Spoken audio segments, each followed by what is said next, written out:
So throughout all of my play testing of this, to be honest, dog water format, Mitsurugi is one of the most unfair decks I've played in this game's history. Played against, I should say, because I ain't touching that deck. It's way too complicated. Let's dive on into it, shall we?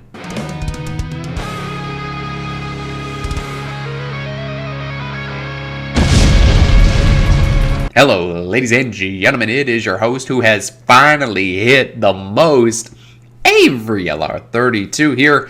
Destroy the ever-living boo-boo stand because I know y'all continue to do so as we climb even higher the 1600 ladder. We finally hit 1600 subscribers today, ladies and gentlemen. I really do appreciate all the love and support. I know it's been almost a week now since I posted. I want to talk about the DDD stuff, and I just got busy with life and all that good jazz. So I've also been trying to play test this format, and I just want to talk about the format because, to be honest, I'm already really burnt out on this format. So keep smashing that like and subscribe button. I really do appreciate all the love and support. Hope you're having a fantastic day.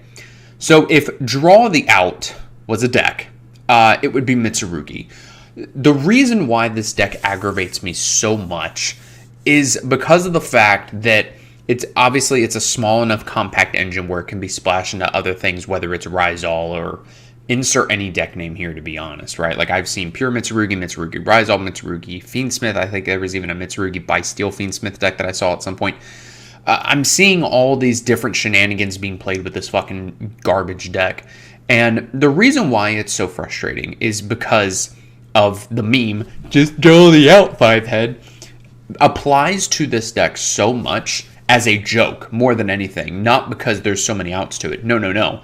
You have one out that you can main deck against Mitsurugi variants. Obviously, there's going to be variants with like Rizal, things like that. But just the Mitsurugi engine / deck as a whole. Droll and Lapbird. And if you're playing a 40-card deck, you play 3 copies of Droll, you basically have a 33% chance to see 1 in your opening hand. If you don't, you lose. And I'm not being hyperbolic about that. You genuinely fucking lose. Especially if they're playing a Rizal engine and they start doing some searching and they realize, oh, hey, he didn't open Droll, I win the game. And if you don't know the combo lines of Mitsurugi, basically all you need to know is that they're going to have out Murakumo, which is a negate. If they're playing Rizal, which let's just assume for the argument's sake that they're on Rizal because that's the best version of the build. If they're playing Pure, they're probably doing it wrong.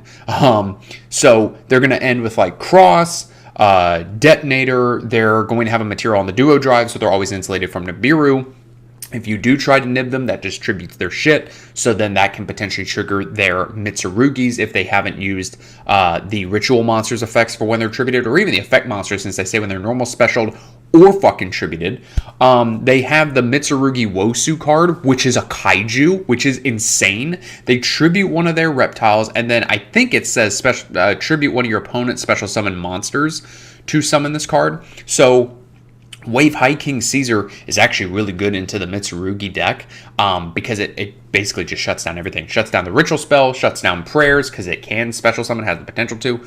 Shuts down Habakiri when they activate the once per duel effect in the hand because it specials then tributes. So you can negate and destroy the Habakiri. Even though you can negate prayers, it says you can only activate 1 per turn on the prayers. So like if you try to judgment it or something that negates activation and they have another one, they can just activate a fucking another one. Like prayers needs to go to 1. It's insane.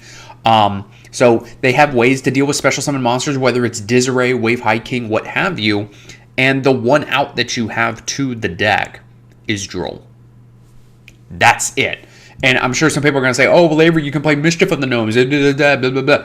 Yeah, you can play Mischief of the Gnomes, but that's in your fucking side. There's nothing that you can really main deck that is like a silver bullet turn skip for the deck except Droll. And I'm sure some people are going to say, well, Avery, the game of Yu-Gi-Oh! Should not be about just having a silver bullet to, be able to skip the opponent's turn, right? Which Malice would like to have a word with you, because really Malice, even with the new support, that's a deck where literally it's like, yeah, I can see where you say just draw the out, because there's so many things in the game that you can draw the out to against that deck. Insert any Mulch Army name here, Lancia, Feather Duster to an extent, with the hits on the ban list, depending on their opening hand.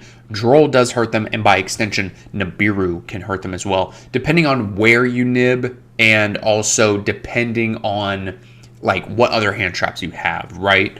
Sorry, I'm like super tired. That's why I'm blinking all over the place and my eyes are killing me. Like if you open up Nib Imperm, then in theory you could Imperm the allied code after you use Nib because they'll try and negate with the allied code, depending on what else they have, because then if they also have Linger Rebo, then it kind of sucks. But the point that I'm making is that you have a lot of different things at your disposal that you can use, and that's not including like any sort of main decked engine you're playing. Like I'm playing Primite Bysteel Fiendsmith, right? So since I'm main decking a Bysteel package, I effectively have multiple silver bullets in my deck with the Bysteel engine because I'm playing Branded Regain. So if they go like Dormouse, banish a Malice, and they try to use the effect, summon it back, I can go regain, put their monster on the bottom, and then I draw a card. And then they're crapping all over the venue floor. So, like, Malice is not an issue. Mitsurugi feels such like an uphill battle, and I know it's because of the fact I'm playing a tier 2-ish / roguish deck, but that's just because of the fact that, like, we're in such a combo-heavy format that I don't really feel like I can effectively play anything else well, and I don't want to play Blue Eyes because you're essentially playing 5 fucking bricks in that deck. Like, the deck is just garbage. I'm sorry. So I've seen some people playing DD Crow and things because, like, you can DD Crow, like, the Mitsurugi Ritual if they try to get that back from the grave to hand with the Kusanji purple one, whatever Mitsurugi thing.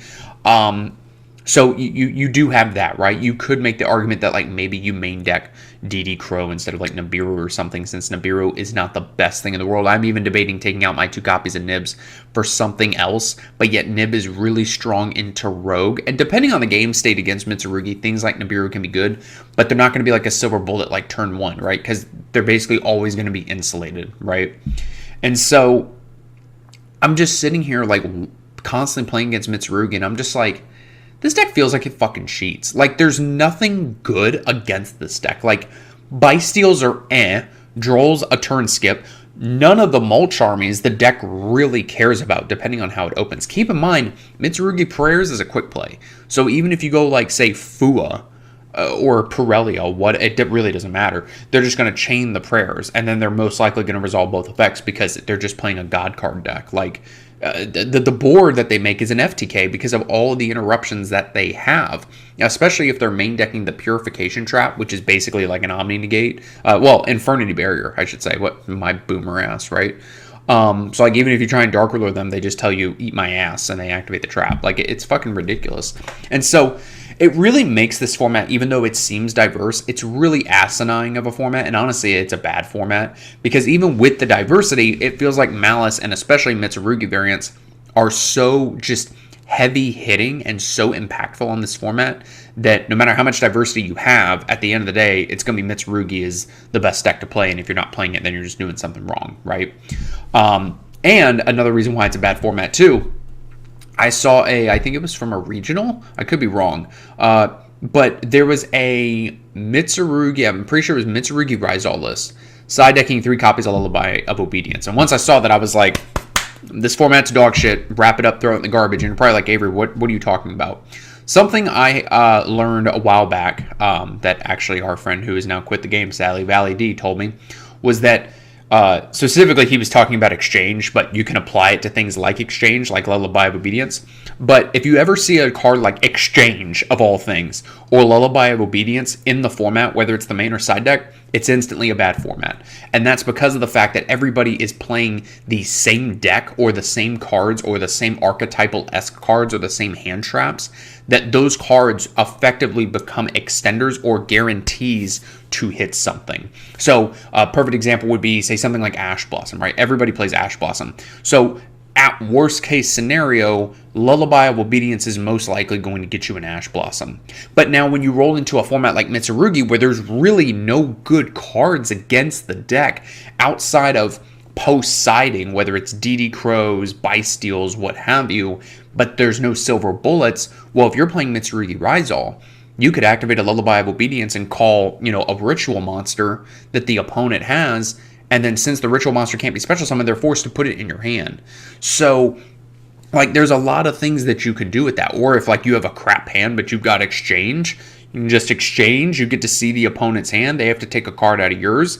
And then you take, one of their Mitsurugi rituals, or you take the Ice Rizal and summon it and just start doing full combo, right? So once I saw that, I was like, okay, this format's instantly bad. Obviously, is everyone going to suddenly be playing Lullaby of Obedience or Exchange?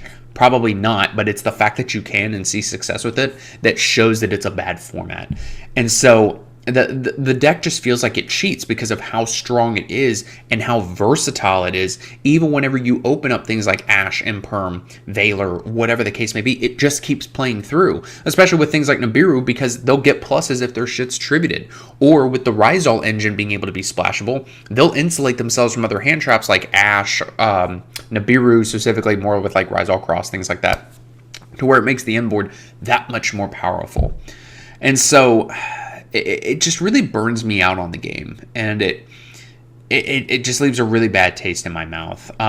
Obviously, there's some other decks in the game that I'm really tired of, like fucking Water. I think Water should just be obliterated, but I'm at the point now where, like, if I go into this regional on May 24th and I see Water, then that's just Yu-Gi-Oh! Like, I'm just getting variants out of the regional again because I'm not going to prepare for Water at this point. The deck is just too good. Other than one guy at my locals who plays it, no one else plays it, I'm not going to fucking prepare for it. It's barely doing anything in my mind. But, guys, let me know what you think about this format. I'm not a fan. I'm really not. I would honestly put Mitsurugi up with how, like, versatile it is and like, how bounce backable it is, for lack of a better term. Like, how much resilience it has. I think that would be the better way to put it. I would put it up there with Tier Element. I'd put it up there with fucking Necroz when they were Tier 0. Those were bad formats. Really bad formats. I don't care what anybody says. They were terrible formats. It makes me really despise this format. And I think that it's not looking good, especially for Nationals. So if I get my invite at this regional, great. If not, I really don't mind missing out on playing against a bunch of cringy Yu-Gi-Oh players playing Mitsurugi dog shit. Some people say it's fun, but to me it's Necroz 2.0, and I'm getting a lot of flashbacks from that, and that format was really disgusting and toxic. But we don't have Djinn locks, I guess. Guys, thanks for watching. I'll see you in the next video.